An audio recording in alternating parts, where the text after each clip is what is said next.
You know, you're feeling really good about yourself until you take this thing and go like this. Hey, do you feel the energy in this room? I mean, I can't imagine a group of people I'd rather be with. What's really weird for me is I've been doing this for 32 years. I have been doing youth ministry longer than some of you are old. That is real scary. I used to have hair, so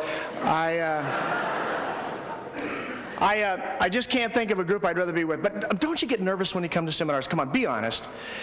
We've all been to seminars. Those of you that are married, have you been to a seminar on marriage? You just kind of went because your marriage was a little bit flat and you decided to go to this seminar. And you came out of the seminar feeling worse than when you went in.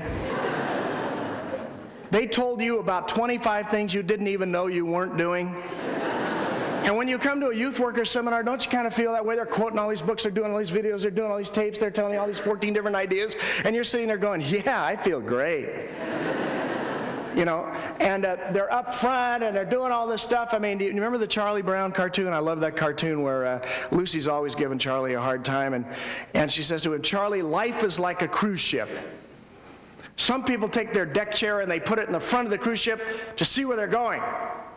So some people take their deck chair and they put it in the back of the cruise ship to see where they've been. She said, which one of those are you, Charlie? He goes, I don't know, I can't ever get my deck chair unfolded.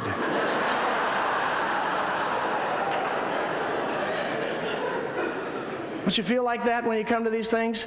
You're going, yeah, look, I just want to get the deck chair unfolded. I'm having a hard enough time here. I hope today you walk, I mean, think about it a minute. How many people do you know get up in the morning and go, where are 7 adolescents I can hang around today? Give me a break. How many people get up in the morning and show up at a place like this, 15 degrees below last night? You know, I guess it was only 14, so I was a little warmer. But I'm looking at this place going, this is unbelievable. Look at all these people in this room.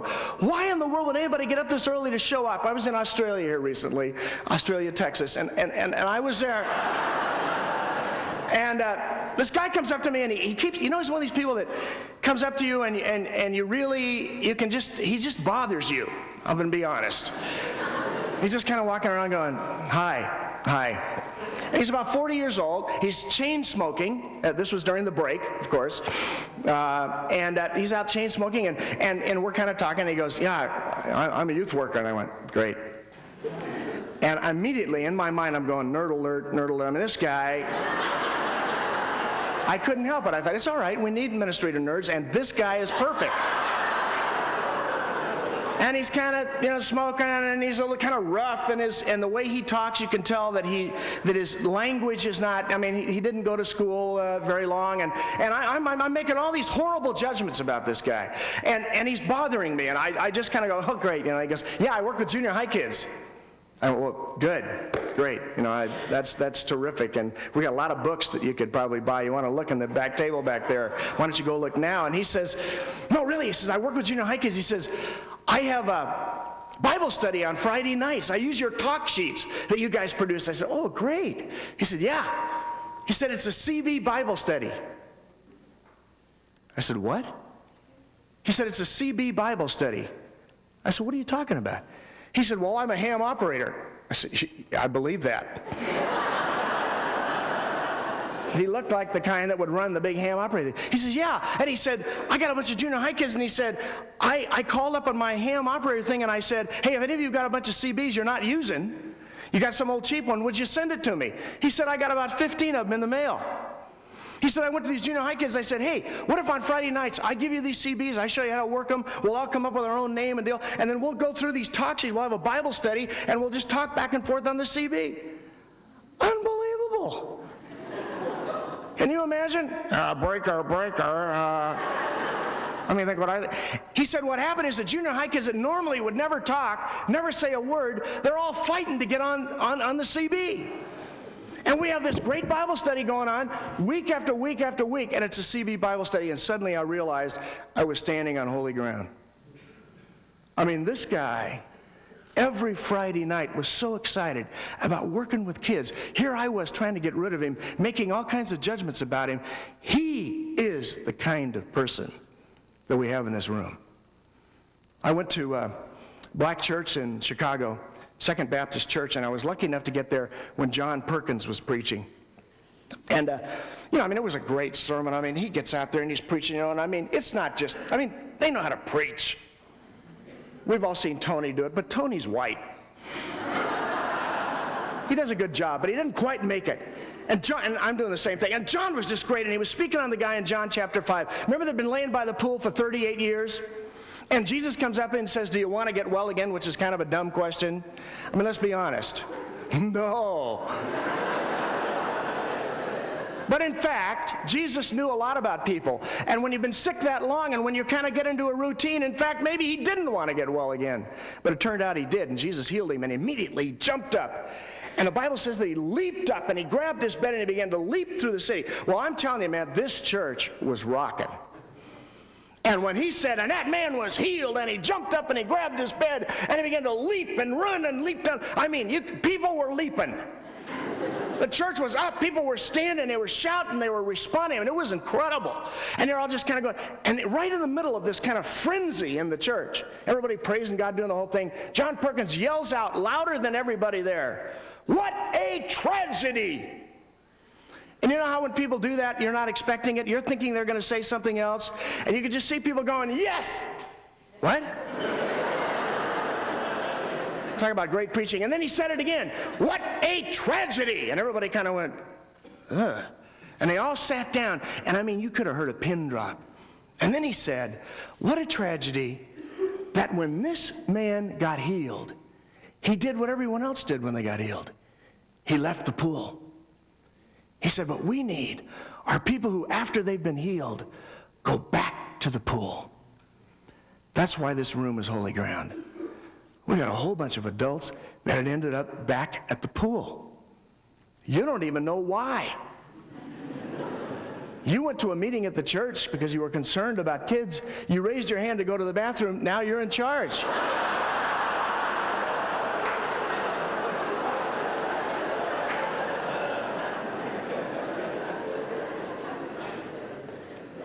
I just love being around people like this.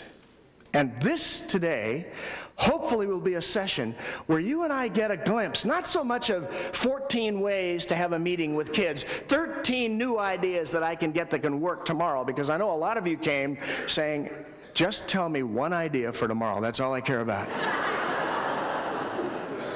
And I'm going to refuse to do that. Because what I want you to do is to come out of here and recognize what this thing is all about. How exciting it is that you are here, and how desperately in this day and age, kids need adult friends. They just don't have any. And I want to start by saying that I have to admit something. Youth Specialty has been around since 1968. And we started in youth ministry. There was nothing. There were no books on youth ministry, no idea books, no game books, none of that stuff.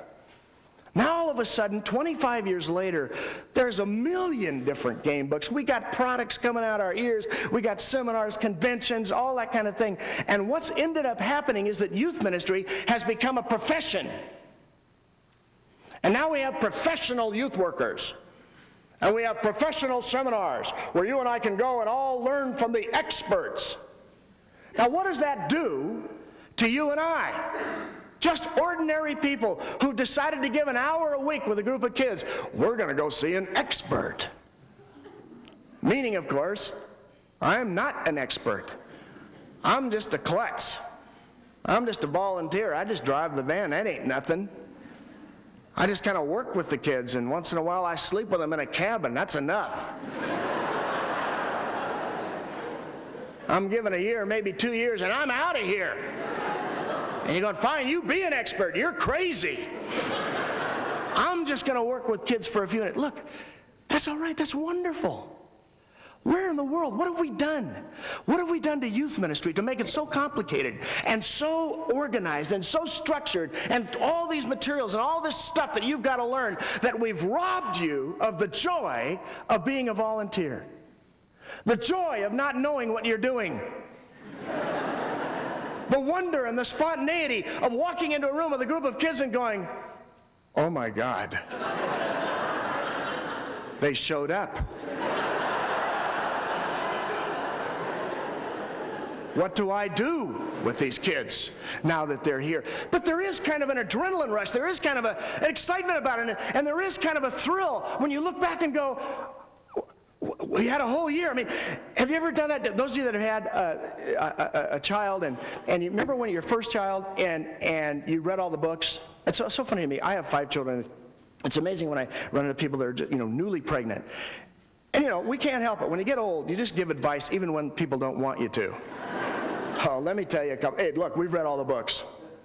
We're doing the Lamaze thing. We know everything. Okay. We're going to have this baby. 2 weeks later, I'm going to be back at work. It's going to be unbelievable. Okay. 2 weeks later, you run into this lady, and she still has her curlers. It's 5:30 in the afternoon. She still has a robe on. And she's standing there with a kind of dazed look, and you go, what did you do today? And she goes, I don't know. I mean, when you put it on paper, it doesn't look like that much. Fed baby twice. Changed baby 4 times. That took you 8 hours? I know. I don't know why. I don't know how that happened. Some of you came here this morning and you just had that look. It's like, I've been doing this a year. What have you been doing? I don't know. I don't know what's going on inside. All I know is that somehow God has made this happen. And we have become so sophisticated and so professional in youth ministry that we have robbed us of the joy of what we're about. And let me tell you what youth ministry is about. It is about bringing kids into the presence of Jesus Christ. We are not social workers. We are not counselors. We are not family fixer-uppers. We are not people who put on performances for kids. We're not programmers. We're just people who love kids and who love Jesus and want kids to know Jesus. That's what we're about. That's what we do. We've forgotten all that. We're running around, I got to have 18 meetings, I got to do this, we got to have the counseling thing, we got to have the lock-in, we got to have the 14 deals, we got to do all this thing with kids, and we're all running around trying to become all these things we're doing with kids, and we've forgotten what it is we do. I can't even believe I'm saying that. I sound like a Baptist. Well, I mean, we're in a Baptist church, so I wanted to sound that way. I'm saying like the only thing that matters is that kids get saved, that kids know Christ, that kids have their faith come alive. There's a lot of Lutherans here. Their confirmation means something. They live into their baptism. Yes. All I want to tell you is I don't care what words you use, but that's what this is about.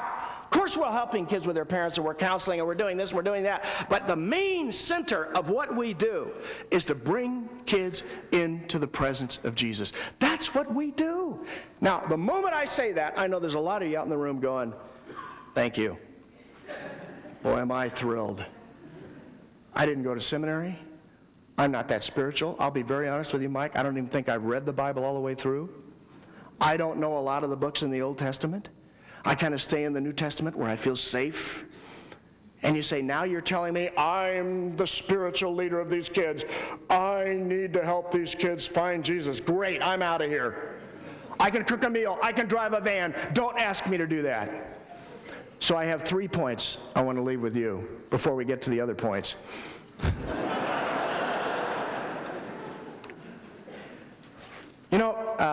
The first thing to realize is this.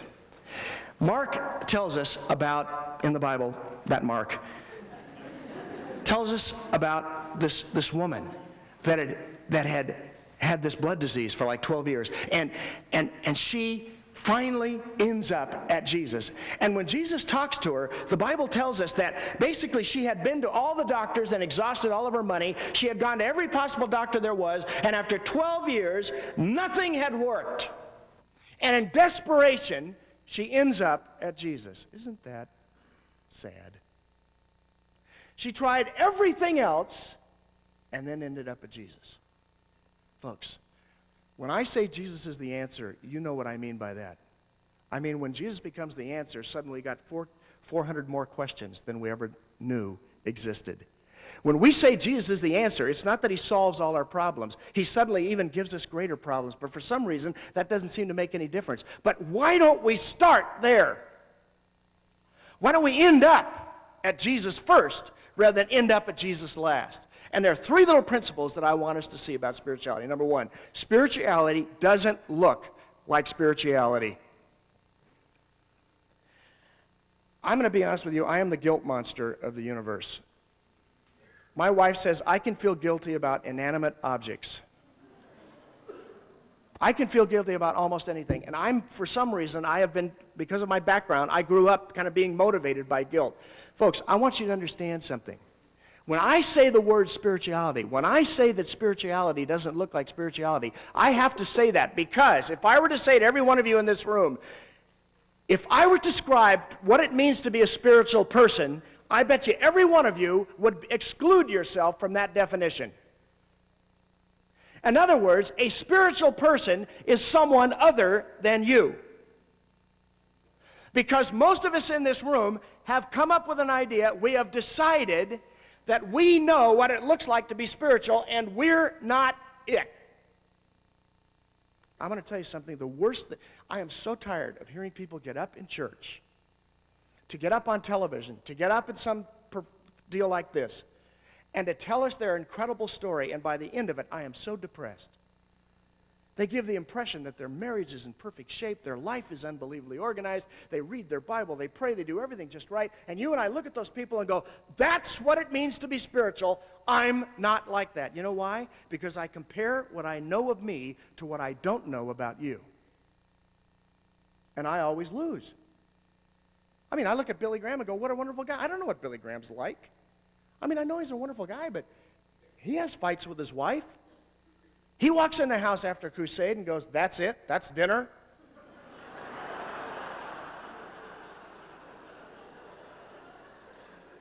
The Bible says, I think the fact is that what you and I end up doing is that we compare all the junk about us, that we know about us, to what we don't know about everybody else, and then we come out on the short end of the stick and go, there's no way that I can be spiritual. Let's go back to the Bible a minute. Remember the guy that was blind from birth? I remember him because he's right here in my notes. And remember how when he was cured of his blindness, immediately the Pharisees all showed up, and what did they say? They said, well, how come you were blind? I mean, was it because of your parents? Why do you think you were healed? What do you think's going on here? I mean, they're asking him all these questions. Did you go to seminary? Do you have a background? What's your theology? Do you believe in the second coming? Are you a New Age person? What do you think about this? Do you believe in abortion? There are 20 million questions. Finally, the guy in desperation goes, look, all I know is once I was blind, and now I'm not. That is spirituality. That's it. Look, you say, I drive the van. Yeah, I know. Why do you drive the van? Why would you decide to drive a group of kids for 3 hours somewhere? What is that? I don't know. Once I was smart and now I'm stupid. No.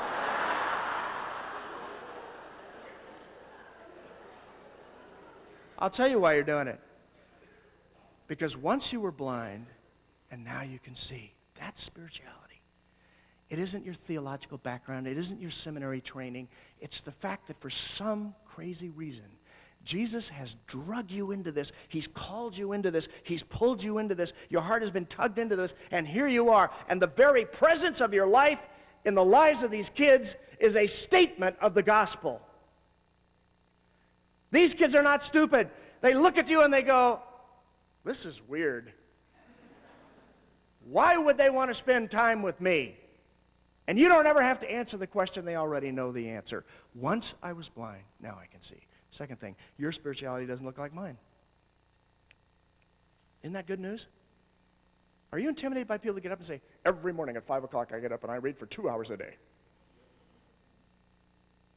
Well, good for them. I don't do that. I read in spurts.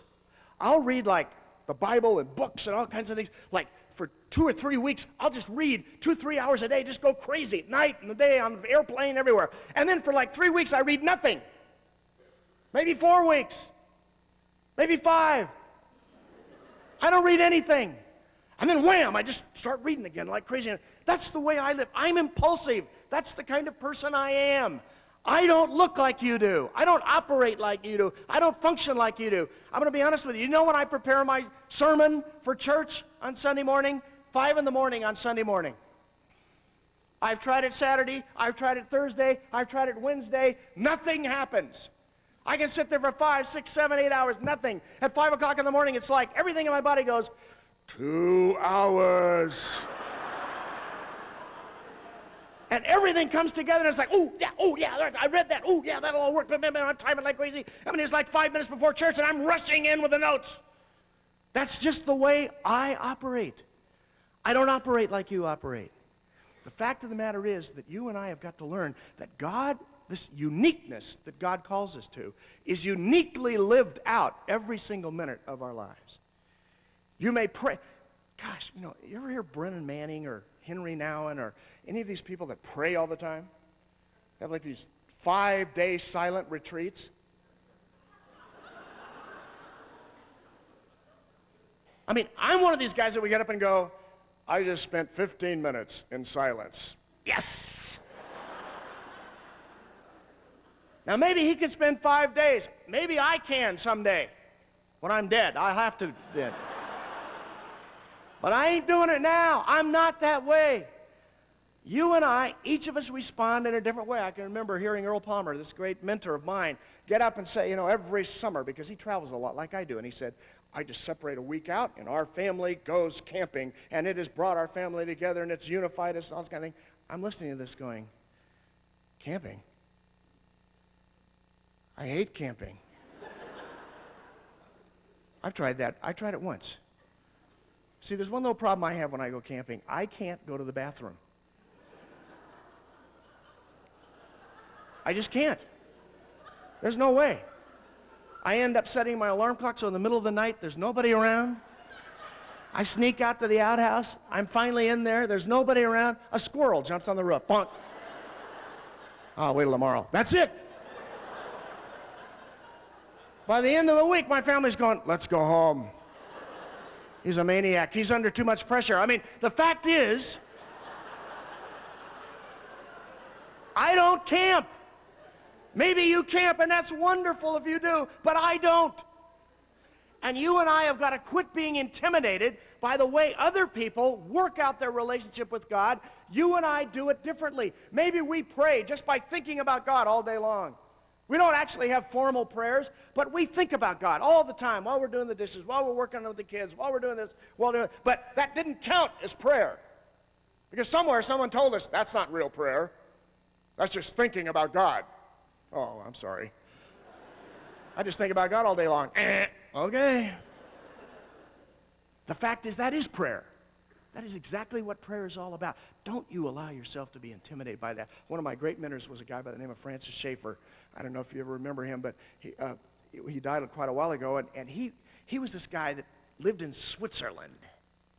And he had this ministry center where people from all over the world would come. It was during the 60s that he kind of rose to prominence, and he wrote a bunch of books, one called The God Who Was There, and he wore knickers. Real, actual lederhosen deal. And he had the goatee. I mean, he looked spiritual. You just looked at him and you went, golly, he knows God. Who else would walk around looking like that? You better know God or something. But he's got the knickers, he's got the goatee, and we invited him to come to one of our first National Youth Workers Conventions back in 1974 or 1973, somewhere in there, and he said yes. And I was so excited because I'd written the letter, so I got to meet him at the airport. And I got to the airport, and apparently I got in there late. Or his plane had gotten there early because he is standing there, and his luggage has just arrived, and apparently, and everybody else is gone, so his luggage was late. And he is standing there. You can see his foot tapping like this little guy with these lederhosen standing in by the luggage thing. And his luggage finally shows up, and one of the bags is ripped, and he is just livid. And he starts throwing this tantrum. And I walk up behind him, and I go, Dr. Schaefer, and he turns around and goes, praise God. Good. Now, I thought to myself, he throws tantrums. Yes, that's my kind of spirituality. I mean, it did. It helped me. I realized Francis Schaeffer gets ticked off and mad, and he gets irritated, and when he travels for a long time, things bug him just like they do me. I thought that never occurred to him. That he walked on luggage, that he just kind of walked in and he was just above all of that. What a bunch of nonsense, folks. You and I, each one of us in this room, God works through us uniquely, and our spirituality does not look like anybody else's. And the third thing is, the more spiritual you are, the less you talk about it. See, in this society, if you're a good communicator, that seems to mean everything. And I'm here to tell you that this society is telling you a lie. Because you can talk and be funny and speak, because you can communicate really powerfully, doesn't have anything to do with communication. The deeper you get, the harder it is to talk about. Some of you, it's been so difficult to tell your wife or your husband that you love them, not because you don't love them, but because it's so deep. And you don't know how to put it into words. And when you put it into words, it seems to cheapen it. I've got 5 kids. My oldest kid was your typical first kid, straight A, student body president, the whole number. Driven because, when you have your first kid, you're paranoid. And so it's, is he potty trained yet? What's he doing? Why is he in pain? After you've had 5 or 6, you go, oh, you're walking. All right. When did that happen? Well, you're 8. That was unbelievable. I didn't realize that. Now, the second kid, our second boy, decided he would make sure there was no confusion between he and the first kid. We're talking earring, long hair. We're talking 1.7 average in high school. It was unbelievable. The oldest boy gets married, and the second boy he's the best man, and he has to do, one of the duties of the best man is at the wedding reception, you have to give a toast to your brother. He works on this thing. He plans it. I hear him in his bedroom, kind of reading the thing through. He says, I'm ready. Man, everything I've ever felt about my brother, I'm gonna say. That reception came. He holds up the glass of champagne and goes, all right, everybody, it's time to give a toast to my brother. Those were the last words he ever said. Every time he went to open his mouth, the tears just overwhelmed him. He couldn't get them out. He kept trying to say it. He tried 3 or 4 times, and finally he just went, to my brother. Kind of walked off, and my dad was there, and we both threw our arms around Trent, and we said, Trent, you said more in your silence than you ever could have said with your words. There are a lot of you in this room, you don't know how to communicate this Jesus stuff real well. You don't know how to really do it. You're not quite sure exactly how to get it across. But you know what? Because it's so real and it's so deep, those kids haven't missed a thing. They've heard it. They've heard it in your life. They've heard it in your experience. They've heard it in your presence. They've heard it in a million ways you had no idea. And they're the ones sitting around going, 20 years ago, I had this youth worker.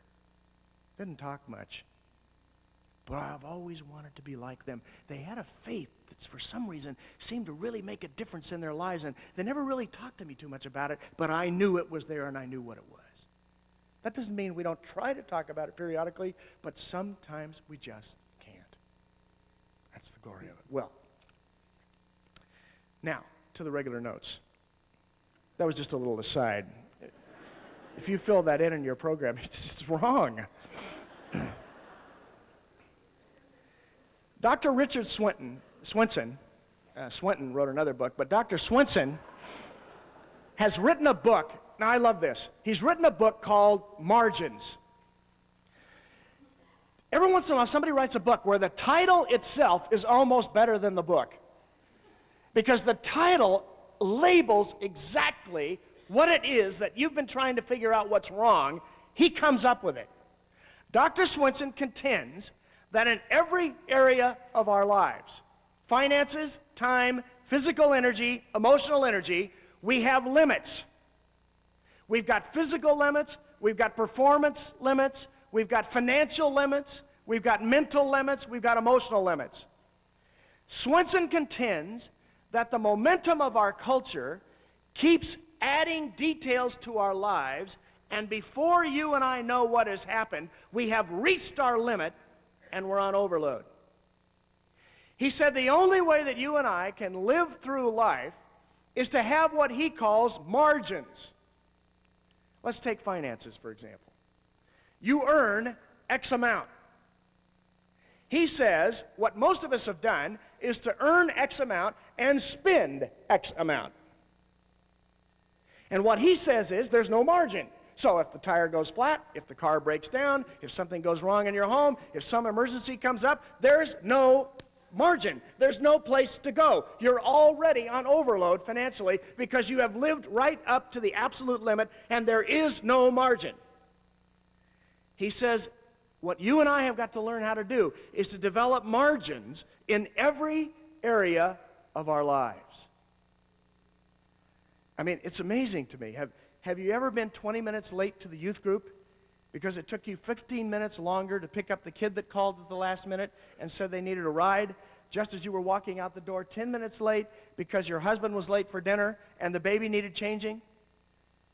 I mean, our lives are continually that kind of thing, where you and I are running around 10 minutes late to this, which makes us 15 minutes late to the next thing, which makes us 20 minutes late to the next thing, and we're living right up at the limit of our time and our energy all the time. Swinson points out that in an average lifetime, you and I will spend 6 months sitting at a traffic light waiting for it to change. 1 year searching through desk clutter looking for misplaced objects. 8 months opening junk mail. 2 years trying to call people who aren't in or whose line is busy. Spend 5 years waiting in line. Spend 3 years in meetings. If you're a youth worker, you can add a few more. Spend a month a year cleaning up after the Sunday night meeting. Spend 2 months a year in trouble with the janitor. Spend 1 month a year squeezing 20 junior high students into your van. Spend 4 nights a month explaining to your wife why you squeezed 20 junior high students into your van. Spend at least 1 day a year explaining to a judge why you squeezed 20 junior high kids into your van. And spend 1 night a month trying to understand how 20 kids could each pay for their share of 6 pizzas, and your share was $35.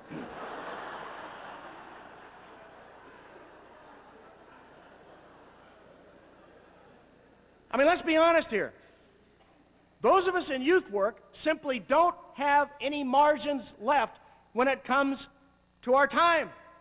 That's why, if we're going to be completely honest, some of you, probably most of you, said to somebody somewhere on the way to this seminar this morning, "This better be good."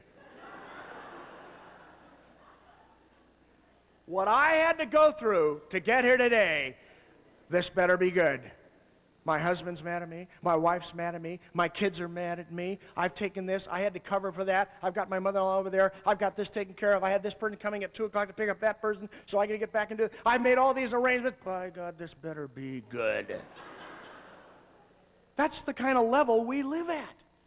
Every area of our life is absolutely lived right to the absolute limit, and we are just on the brink of overwhelming ourselves. And Swinson says, we can't understand why. It makes no sense. I don't know how many people I talk to and say, "Do you have any friends?" And they go, "Well, sort of."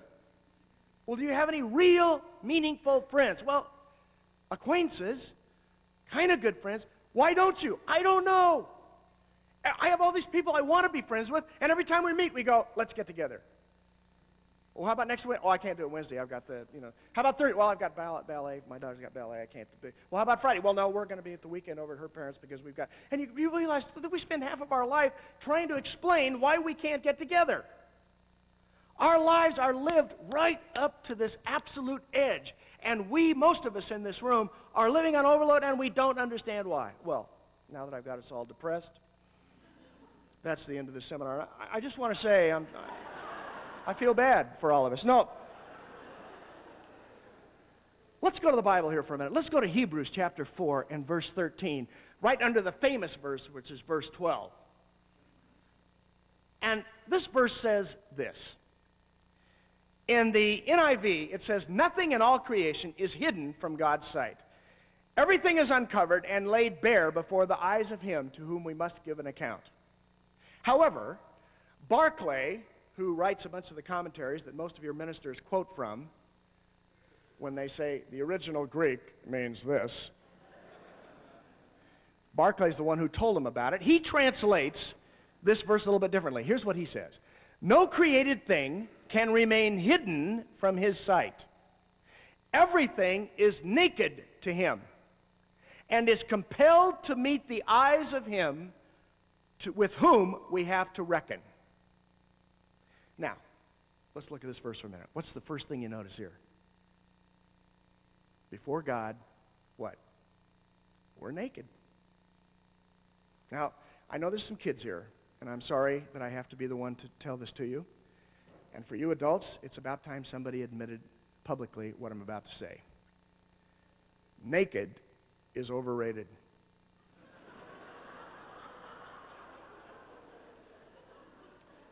When you get to be 51 years old, you don't want to see anybody naked. I don't want my kids to even take one look at what happens to the human body after that many years. All the mirrors in our house are from the neck up. I don't want to know. Naked is not that great a thing. There's a reason why God intended the body to look like, and that's why God said, put on the whole armor of God. Cover that sucker up, pal. I don't know about you, but when I read a verse that says, before God, you're naked, that doesn't make me feel great. I'm standing before God with all the lumps and the, and God's looking at me. That's absolutely right. What that verse says is nothing remains uncovered before God. Let's put it another way. There's no place to run except into the presence of God. Let me put it another way. God knows the whole truth about each one of us. He knows us. And what happens when we come into the presence of God? Clarity. Clarity. Because God knows who I am, and because God sees everything, I'm able to come into God's presence and get a sense of clarity. May I say to all of us today that what we need today in this culture is not a new stand on abortion, not a new stand on homosexuality, not running around, marching around doing this or that. What Christianity needs to do is to recognize that Christians are people who know Jesus Christ and have clarity in the midst of a society who has no clarity. We're able to see what matters and see what doesn't matter. Now, the fact of the matter is that the writer of the Hebrews goes on to say, not only are you naked, but you're compelled to look into my eyes.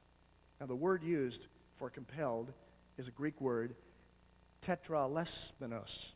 I know this Greek like crazy. Now, that's a modern Greek word for Pizza Hut, but in the old days, there were three meanings of this word that Barclay lists for us, and it gives us an absolute clue into what we're talking about here. Three words that are used to compel us to look into the eyes of God. First word, it was a wrestler's word used for seizing an opponent by the throat.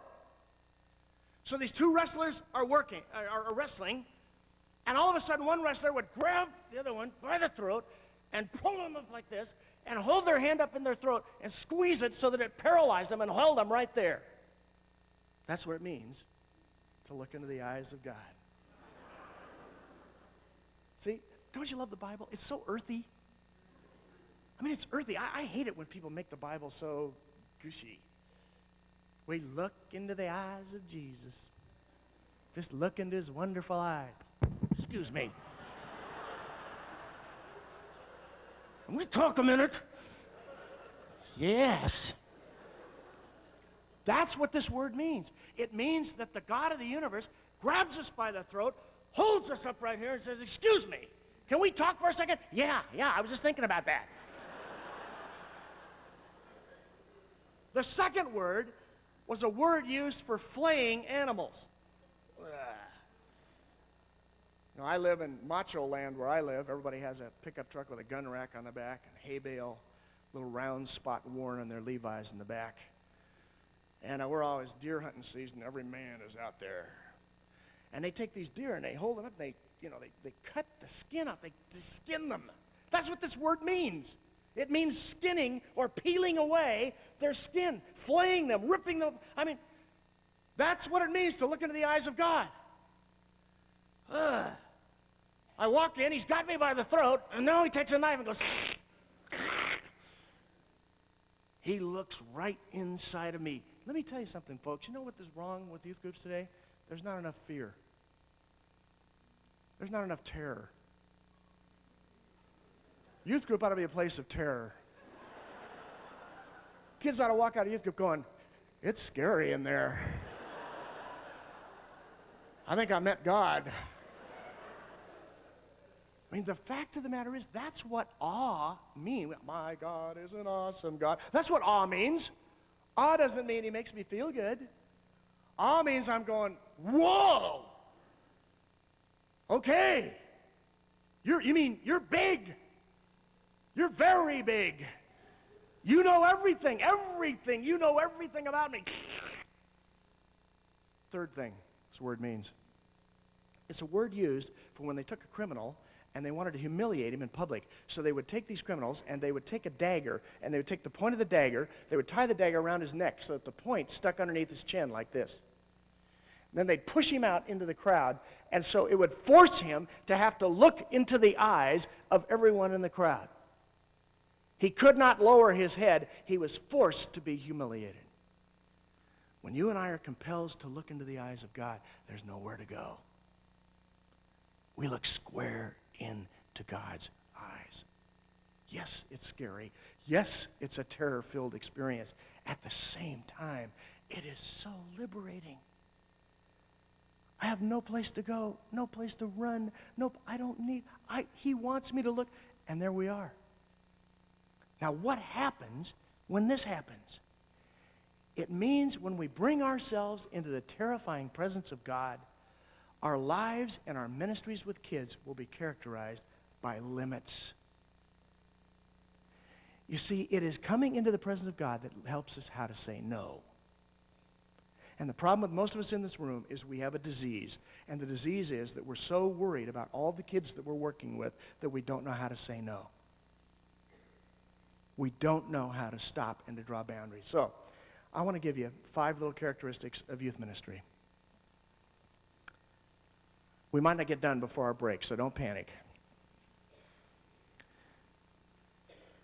First, youth ministry focuses on God-esteem rather than self-esteem.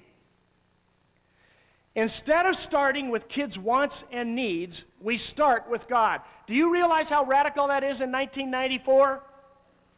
Do you realize what I'm saying here? I'm going against the whole movement of culture, which is to say what kids need today is self-esteem. What we've got to do is to help kids, to affirm them, to help them discover who they are, and to try to help them to be fulfilled and satisfied in life. And so part of the role that youth ministry is all about is helping kids come into a really healthy self-esteem. And may I say to you, that's a wonderful goal, but it's not the primary goal for the youth group. We start with God. We always have, and we always will. The church is different than any other organization in this culture. We center our lives around the reality of a living God. And youth group is the place where we start with God. In a wonderful book by Larry Crabb, it's a brand new book called Finding God. He says, in today's world, we have shifted away from finding God to finding ourselves. What we communicate, if we're not careful, is the message of our culture today, sprinkled in with a little bit of Jesus. Hey, what's most important is you and what you want. And if you seek first your well-being, God will be there to bless your self-centeredness. John Perkins, the man I referred to earlier, who I heard preach, said this. He said, one of the problems I see with young people today is that they're always saying, what's God's will for my life? He says, then I find out that they've already decided what career they're going to pursue, who they're going to marry, where they're going to live, how much they're going to earn in salary, how many children they're going to have, and what kind of car they're going to buy. It's not God's will that these people are looking for. It's a validation of their own will. They're not asking, what is God's more like? How does more like? How does more like? How does more like? How does God fit into my life? That's why I'm saying to young people today, why do you want to go to college? What for? You want to waste $60,000 of your parents' money to go to an education you'll never use? You don't have a clue as to what you want to do with your life. You don't need to go to college right now. What you need to do is to go out to South Africa, to go to India, to go to South America. Take yourself a year and spend it helping people and ministering to somebody else. Go down there to Guatemala, go to El Salvador. Make your life do something significant and important. Discover what your gifts are, and then come back and then decide whether you're going to go to school or not. My daughter's come to me and she said, Dad, I want to be a poet and I want to be a writer, and I'm not sure college education is going to help me to do that. Great. Go do it. Go do it. What is wrong with us? Why are we letting this culture dictate to us what these kids need to do? The gospel is radical. It runs against the grain of this culture. And it's time that we say to kids, you know what's the most important thing in your life? Not going to college. It's getting the call of God. What is God calling you to do? And when you find that calling, you won't be able to do anything else. That's what we're about. And parents love it when you talk like that. What are you telling my kid? You're telling my kid not to go to school? Yeah. Well, what are they going to do? I don't know. Well, how are they going to earn a living when they get older? I don't know. This is irresponsible. You can't be encouraging my kid not to go to school. Oh, yes, I can. Yes, I'm going to give them programs. I'm going to give them options. I'm going to give them blah, blah, blah, all that kind of stuff. But I'm here to tell you, folks, this youth ministry stuff is radical business. I'm glad you're volunteering because they can't fire you. You ought to be happy. You ought to be thrilled with the power you have. Fire me. You can't. I'm here to help God ruin kids' lives. And that's what this culture thinks. Second thing, youth ministry focuses on dissatisfaction rather than satisfaction. Larry Crabb says the church today is centered around two words. Now listen to this. Boy, is he right on. Recovery and principles. If I hear one more speaker get up and go, you know, the Bible has all these principles about how to live life. 4 principles for a happy marriage. 6 principles to know the will of God. 8 principles to know this. 9 principles to know that. That is nonsense. It is cultural paganism. It is atheism wrapped up in religious words. The Bible is not a book of principles. It's a living, powerful, changing, threatening book. But don't go reducing it to a bunch of little principles. Look at the way Jesus operated. He'd stand up and he'd go, "Blessed are the poor." And he'd get all done and everybody'd go, "Huh?" And then he'd say, "Well, let me tell you a parable that would help you to understand this. Once there was a man and he built his house." And he'd get all done with the parable and they'd go, "What?" And he'd go, "Good night, guys." That's it. They never did understand what he was talking about. It's nowhere in the New Testament, but I bet it happened. The disciples got together one day, and they all said, "Look, don't ask him any more questions." Every time he do, he comes out with some weird parable, and now we're really in trouble. This gospel is alive. We're not about recovery and principles. We're not about calling kids into problem-free lives. We're not saying that God's going to satisfy all their wants and needs. We're saying God is worth trusting even when your life goes to hell, even when your parents have cancer, even when everything goes wrong. Trust God. And that trust is worth everything. Don't you dare believe that God's going to rescue you from all the problems of this world. Baloney. We have been called to a God who's worthy of our trust in the midst of problems. That's why we're not afraid of problems. Noel Bacchetti, who's here, he's on our staff, wrote a newsletter. He has a monthly newsletter to raise money, and in there he made this kind of little acknowledgement. Michael Jordan retired from basketball recently, and commenting on his retirement, the owner of the Chicago Bulls made this statement to the press. "Jordan's living the American dream. The American dream is to reach a point in your life where you don't have to do anything you don't want to do and everything that you want to do. That's the American dream? Total and complete self-centeredness? A life governed by what I want? My wants become the center of the universe? I'm sorry, not only is that not the American dream, why do you think Michael Jordan's retiring? Because it isn't the American dream for him either.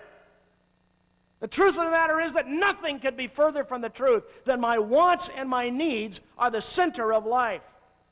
Avoiding pain and suffering is a natural tendency, but somehow we need to help kids recognize that suffering is inevitable. I just heard recently of a neat idea. You know how you take kids to a home for the elderly, rest home, and the kids kind of come in and you sing and put on a little program, walk around and hold the people's hands and you leave. This one youth worker said, there's something wrong with this. We're just coming in, we're kind of entertaining, we're leaving. The kids are all kind of going, whoa, and walking out of there. It's leaving them with a whole bad taste in their mouth about what's going on here. And something's wrong. So what he did was he took, and they got a map of the whole nursing home. And then they took their kids in their youth group. There's only like 3 kids. There was like 3 or 4 kids in the youth group. They'd go as a whole church. And there were just like 3 or 4 kids in the youth group. And they said, okay, Bob, you are the pastor of room 110. You're the pastor for that room. So it's your job to kind of be their pastor. Come in, talk with them, see how they're doing, get to know them, keep coming to see them week after week after week. And when that person leaves or somebody else comes in that room, you get the new patient. But you become the pastor for that person over a long period of time. You suffer with them, you get to know them, you learn about their pain, you experience the pain of what they're going through. You get to know them. What a brilliant idea. May I say to you, there's too much youth ministry today running around entertaining kids, not getting kids to realize, hey, we have all these gifts, we have all these opportunities, let's use them. Let's make a difference in the world. I mean, I live in a little small hokey town, Yreka, California. Everybody goes to the bathroom in our town on the way to Portland or San Francisco. We have 1 traffic light. We have 22% unemployment, and that's because they stopped counting at 22%. We're a little logging redneck community that nobody's ever heard of that means nothing. Every year for the past 8 years, we've taken the kids in our little youth group and we've gone to Mexico to build houses. And in 8 years, we have built 59 houses, 2 churches, 1 school, 1 health clinic, and raised over $250,000 out of that community. A group of high school kids who give up 1 lousy week of their lives. There are now 60 families in Mexico who will always have a home for the rest of their lives because a group of kids gave up 1 lousy week. Let me tell you, we're not doing enough. These kids need to know what they can do, what their gifts are, the amazing difference they can make. I don't know, this story's been told a lot. I hate to, but it's just so great. As I told you, we live in a little small town, and every year, I don't know about you, if you live in a small town, do you have the county fair? I mean, in Minneapolis anymore, you have the mall, so that kind of takes care of it. But in Yreka, we don't have that, so we have the county fair, and we have this fairgrounds in our particular area, and there's 50,000 people that show up at this fairgrounds every summer for 1 week for this particular event. And we have, with the carnival, or with the fair, comes the carnival. You know, I'm thinking about the rides with the guys with the tattoos and the drugs and the teeth missing and the things cut out of their nose and the whole deal. And every year when they show up, because we live in a redneck community, what do you think everybody talks about all week long? Golly, did you see the guy running the Ferris wheel? Whoa, man. I'm having bodyguards. I mean, that guy is scary. I mean, they're dirty, they're spooky, they're blah, blah, blah. Everybody makes fun of him. One Sunday morning, I'm up in church, and I'm preaching about loving. And I get all done, and the 16-year-old girl raises her hand. It always irritates me when they do that. She goes, excuse me, is church over? And I said, well, no. I mean, your hand's up. What? She said, well, I was just thinking, you know, the carnival's coming in 3 weeks. The fair is, and the carny thing is coming in. She says, you know, everybody always makes fun of the carny. She says, what if we just put on a dinner and welcome them to town? It's kind of based on your sermon. Well, yeah.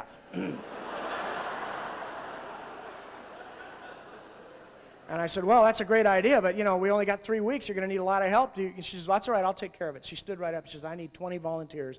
Can I get some adults? Anybody help me? We need to make food. We're going to do a little thing. I'll work on it. I'll call the fair manager. I'll find out the name of the carnival. I'll call the carnival place and ask the guy how many we can expect and if we can do it and what would be the best day. I'll take care of it. You folks make the food. So it's done. She calls, finds out that Wednesday's the best day to do it. They get there Monday, set up all the rides. Wednesday, they're about finished. Wednesday night, the fair opens. So there's a little space in between there, margin. And so he said it'd be better to fix a lunch. And she said, well, how many can we expect? He said 50. I said, okay, great. So we get there. She's got everything set up. We're barbecuing hamburgers, all the food they can eat, all the hamburgers they can eat. We got enough food for 75 people. This thing is just, the people in the church have shown up. It's been great. 12:30, everybody arrives. There's like 10 people. I think, oh, man. By 2 o'clock, we hadn't served 50 people, 75 people, 100 people, 150 people. 200 carnies showed up. We're running out of food. This girl's 16. She runs over to me. She goes, we're out of food. Get some.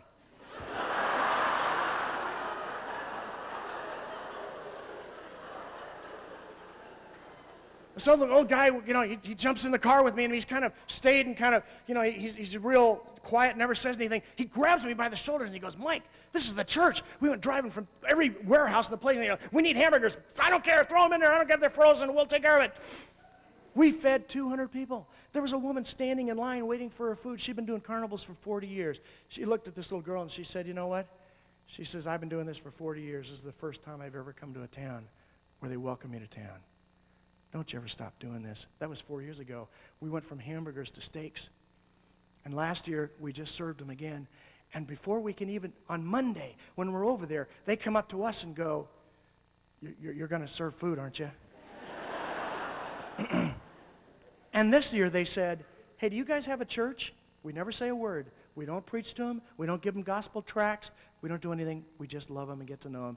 And this year they said to us, do you guys have a church? Yeah, well, it's kind of hard for us to get over there. So this girl said, well, what if we just bring the church over here? We'll have church here Sunday morning under the Ferris wheels and do all that kind of thing. Okay. So next year, that's what we're planning. This because a 16-year-old girl said, let's go for it. Let's experience a little. And you know what? That girl has long since graduated. She's not 16 anymore. I kind of told the story like she's still 16. She's now 20. She's in college. She calls up and says, are we still doing the carny thing? Well, yeah, you're working, right? She says, yeah, I got off work. I'll be there. She still runs it. Third point, youth ministry focuses on faith rather than fulfillment. I think we've made a strategic error in youth ministry. We have become programmers. We create meetings for kids instead of opportunities for worship. They become spectators rather than participants. And we have become fixers. We decided our role as one of counselor, problem solver, and fixer. We assume if we can show young people a God who can fix their lives, they'll be free to serve Him. But the opposite is true. Listen to what Eugene Peterson says. The secularized mind is terrorized by mystery. Thus, it makes lists, labels people, assigns roles, and solves problems. But a solved life, listen to this, is a reduced life. These tightly buttoned up people never take great faith risks or make convincing love talk. They deny or ignore the mysteries and diminish human existence to what can be managed, controlled, or fixed. Do you see why youth group is a dangerous place? Because your kids are doing this wild stuff all the time. I got a great idea. Let's go do this. Hey, I got something. We'll do this. The junior high group in one little church I know said, you know what we're going to do? We want to come and welcome people to church. It's a little too boring. When people come into church, they stand there with their little, the bulletins and pass them out. We want to help out. We want to do something. Can you imagine a group of junior high kids actually wanting to do that? So you know what they did? They all lined up at the narthex of the church. And when people walked in, they gave them high fives. They're going, hey! These old people are going, what are we doing? They were forced to stop 3 weeks later because a group of adults got together and said, this is inappropriate behavior. What? This is inappropriate? Giving high, you've got junior, they care, they want to do, and this is inappropriate? Let me tell you, folks, it's about time youth groups got a lot more inappropriate. We need a whole lot of inappropriateness going on in church. I think our kids ought to be coached to be able to go in the middle of the sermon. Excuse me. What the heck are you talking about? And you know, every adult in church is going, yes! I was thinking the same thing, but I didn't have the courage to ask it. I'm saying to you that you and I, let's help kids experience worship, silence, quietness, aloneness. Let's help kids learn to understand how exciting this faith adventure is. And fourthly, youth ministry focuses on intimacy rather than proficiency. You ever read these little books, that are put out with kids' letters to God? I love those things. I came across one, and it was in a used bookstore, and I pulled it out and had this letter in there. Dear God, is Reverend Coe a friend of yours, or do you just know him through business? Here's the issue. The issue is not that we can know about God. The issue is God can know us. We don't capture the truth. The truth captures us. We don't get a hold of the truth. The truth gets a hold of us. It does not just tell us who we are. It calls us to be something we didn't even know we could be. Youth ministry in the last couple of years has turned into politics rather than passion. We're involved in abortion, prayer in school, separation of church and state, and those things are all fine and they're all terrific. But you know what, folks? The Christian faith is not just about marching around telling people what we believe. It is knowing God, and it's God knowing me. That is the most mind-boggling thing of all. This is a passion. It's not politics. Kids need to know that God understands them. My daughter Lisa is now going to be 21 in 4 more days. Worries me when she says, Dad, I'm going to have to go back to school to celebrate my birthday. Why is that? 21, I get it.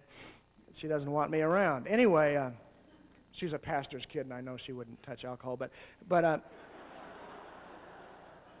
when she was 18 months old, she had cancer. Doctors gave her a 50-50 chance. She had 2 years of chemotherapy and radiation, and basically those were the most horrible years of my life. I will never forget them, going in and out of the hospital when her blood count would get too low, and going through all these crises and never really knowing, and having ultrasounds and something showing up, and then turns out it's nothing, and oh my God, it was awful. That was a long time ago, though. Lisa's 21. I've forgotten it. I mean, a lot of those things I can't even remember until I walk up to a couple, and after I've spoken, they say, you were talking about your daughter. Our daughter has cancer. And when they say that, every single memory comes back like it happened a second ago. I can feel it again. I can remember in vivid detail every single part of it. And you know what? I don't have to say a word. They look into my eyes, and they know I know. Do you see what it is to know God? It's compelled to look into the eyes of God. And when I look into the eyes of God, I know God knows. He understands. He knows my pain. He knows it all.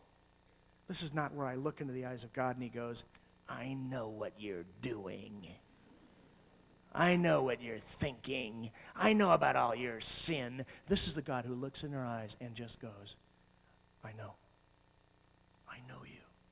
And our kids need to meet the God who they can know. I mean, we don't even know ourselves.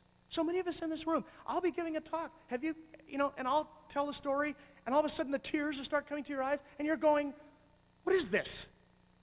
Where are these tears coming from? I don't want to cry. I don't want this to happen. I didn't even know there were tears there. There they are. Have you ever been watching a football game and an AT&T commercial comes on? And you start blubbering? And people are walking in with the chips and you're over there. I go, what the heck, is a football game that bad? You're going, no, it's an AT&T commercial. You're like, what is that? They've spent hundreds of thousands of dollars to figure out how to make you do that. They know better than you what your longings are. They know that deep in the American psyche are longings for family. Longings that family should be close and that families should have these instant ties. And when you see a dad calling his son and he shows up and there's the hugs and, oh man, we're done. They know that about us. We have a God who doesn't have to do any market research. This God knows all of it. He knows everything. We don't even know what's going on inside of us. And this is the God who allows us to welcomes us. In fact, when I was young, I don't know if you've ever seen this book. It's by Bob Munger, and it's called My Heart, Christ's Home. Seen that little tract? It's all about the different house and all the different rooms in the house. And the whole kind of thrust of it is, that you let Jesus into every room of your house. That's nice, and it's real nice. It was nice in the 50s. It's still nice today. But you know what? I think I'd probably have to rewrite that book. And it would be called My Heart, Mike's Fortress. I mean, the more I think about it, the more I think this is really what happens when Christ comes into your life. It's like there's this huge big castle, this big fortress, and a big huge wall on the outside. And Jesus gets invited in to the courtyard. And he spends the rest of his life trying to get in to the rest of the castle.